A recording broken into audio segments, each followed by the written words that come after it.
मलक नसीर शाहवानी साहब ने सवाल किया है कि महकमा माहौलियात की गाड़ी पर जो है 1 साल में लाखों रुपया का खर्चा आया। अच्छा, छोटी सी गाड़ी, छोटी अल्टो गाड़ी है। अच्छा जी, तो खर्चा तो डीजल महंगा है, आपको पता है आएगा।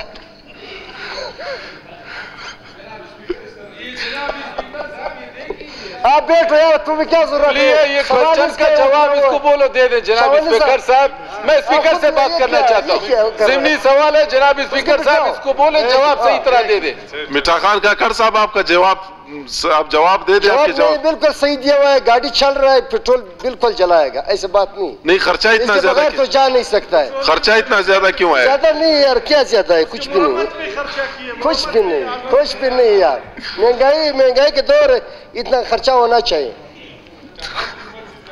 जनाब स्पीकर साहब, मिठा खान में मुझे प्यारा है, लेकिन बहरहाल अल्लाह ने इसको वजारत दी है, उसको मुबारक को। जवाब से इसका मैं मुतमईन नहीं हूँ। मुतमईन हो जाओ इंशाल्लाह, अगर थोड़ा